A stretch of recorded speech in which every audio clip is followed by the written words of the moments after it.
Hello friends, last video मैंने पढ़ाया था कि लेटेंट हीट ऑफ फ्यूज़न के बारे में।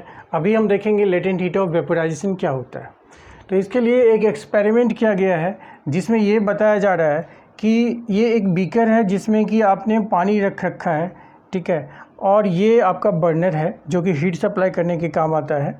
ये एक वायर गेज पे रखा हुआ है बीकर, इसमें पानी है, पानी में एक थर्मामीटर हमने लगा रखा है जो कि हैंग हो रहा है इस आयरन स्टैंड से, राइट।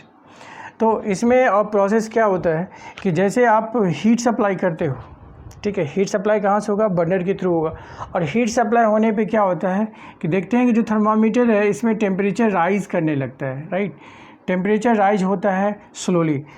आप you are still supplying the heat, हम हीट को क्या कर रहे हैं? सप्लाई करते जा रहे हैं, और पानी भी क्या हो रहा है? गर्म होता जा रहा है। और पानी गर्म होने से क्या हो रहा है? टेम्परेचर जो है सो इस थर्मामीटर में बढ़ता जा रहा है, रीडिंग इसका राइज करता जा रहा है, राइट।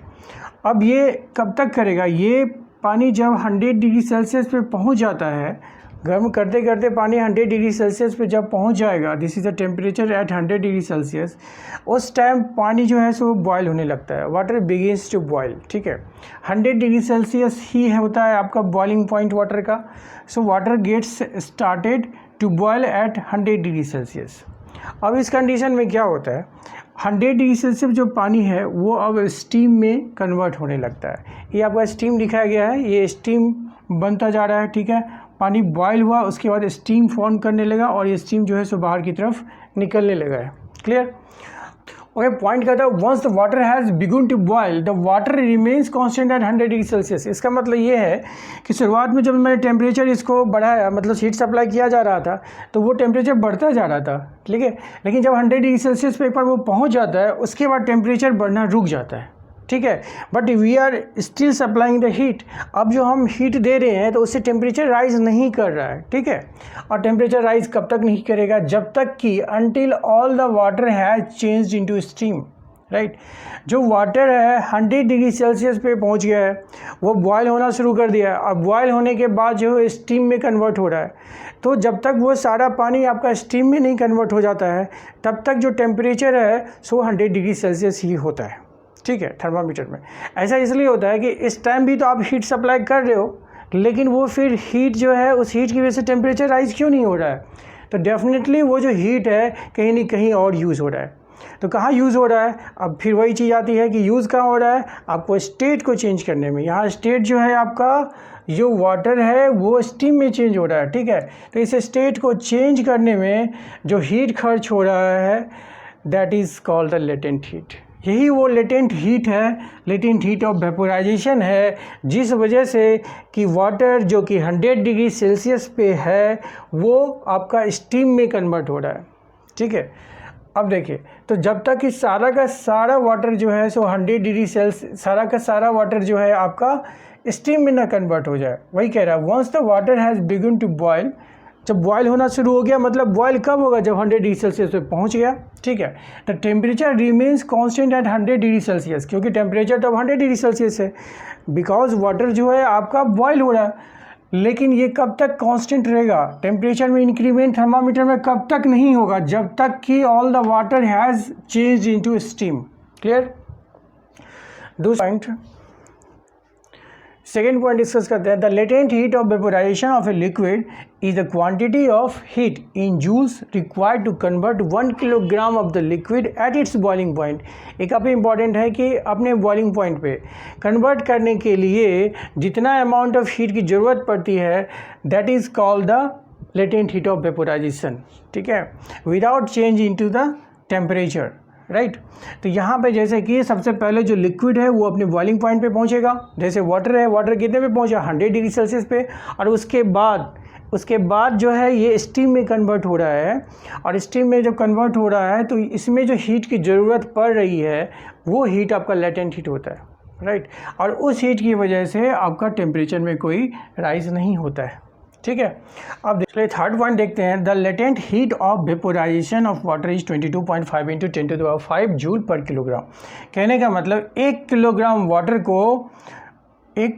वाटर को स्टीम में चेंज करने के लिए जितना अमाउंट ऑफ हीट चाहिए वो कितना है? 22.5 इंटू 10⁵ जूल, हीट जो है that is called the latent heat of vaporisation. Because यहाँ पे क्या हो रहा है, वाटर जो है सो स्टीम में कन्वर्ट हो रहा है, वेपर में कन्वर्ट हो रहा है। सो लेटेंट हीट ऑफ वेपोराइजेशन जो है 1 किलोग्राम वाटर के लिए कितना है 22.5 इंटू 10⁵ जूल, इतना अमाउंट ऑफ हीट की रिक्वायरमेंट है 1 किलोग्राम वाटर को स्टीम में कन्वर्ट करने के लिए। क्लियर। नेक्स्ट अब देखिए फोर्थ पॉइंट कहता है the heat energy supplied to a boiling liquid, ठीक है, is used up in the changing the state of the liquid. यहाँ हीट एनर्जी जो है वो आप किसको सप्लाई कर रहे हो, इस बॉइलिंग लिक्विड को, इस बॉइलिंग वाटर को हम क्या कर रहे हैं, हीट सप्लाई कर रहे हैं। तो ऐसा करने से क्या होता है, ये जो हीट है सो बॉइलिंग जो वाटर है उसके बीच के उसके जो पार्टिकल्स हैं वो क्या है, एक दूसरे से जुड़े हुए हैं, उनके बीच फोर्स ऑफ अट्रैक्शन काम कर रहा है, जिस फोर्स ऑफ अट्रैक्शन की वजह से वो क्या है, एक दूसरे से टाई हैं, जुड़े हुए। लेकिन इस फोर्स ऑफ अट्रैक्शन को ब्रेक करने के लिए यहाँ पे जो ये हीट दिया जाता है वो हीट काम आता है, और वही हीट जो है आपका लेटेंट हीट होता है, राइट। तो वो लेटेंट हीट होता है, और इस लेटेंट हीट का यूज़ क्या हो रहा है, जो वाटर के पार्टिकल्स हैं उनके जो बीच जो फोर्स ऑफ अट्रैक्शन है जिसके थ्रू वो एक दूसरे से बंधे हुए हैं, उनको ब्रेक किया जा रहा है, उनको ओवरकम करके जो है उनको सेपरेट किया जा रहा है उनके पार्टिकल्स को, और सेपरेट करने की वजह से ही क्या हो रहा है, फिर वो स्टीम में बन के ऊपर की ओर चले जा रहे हैं, राइट। तो वही कह रहा है used up in the changing the state of the liquid substance by overcoming the force of attraction। ये जो force of attraction उसको overcome करने के लिए this heat is required which is latent heat of vaporization between its particles। okay, next कहता है when water changes into steam it absorbs latent heat। बिल्कुल सही बात है, जब वाटर जो है यहाँ पे आपका स्टीम में चेंज हो रहा है तो ये क्या कर रहा है, लेटेंट हीट को एब्जॉर्ब कर रहा है, ठीक है। But when steam condenses to form water an equal amount of latent heat is given out. अब यहाँ पे क्या हुआ, लेटेंट हीट की ज़रूरत पड़ी हमें, लेटेंट हीट ऑफ वेपोराइजेशन की ज़रूरत पड़ी। किस लिए ज़रूरत पड़ी, क्योंकि यहाँ आपने क्या किया, जो वाटर है उसको स्टीम में कन्वर्ट किया है, ठीक है। तो इसमें लेटेंट हीट ऑफ वेपोराइजेशन की ज़रूरत पड़ी। लेकिन यही स्टीम जब ये कंडेंस होगा तो इतना ही लेटेंट हीट जितना कि इसको ज़रूरत थी, ठीक है, वाटर को स्टीम बनने में उतना ही लेटेंट हीट जो है सो ये फिर रिलीज़ भी करेगा। कौन सा, स्टीम के जो पार्टिकल्स है, स्टीम जब कंडेंस होगा तो same amount of the latent heat will be क्या होगा, equal amount of latent heat will be given out. Clear.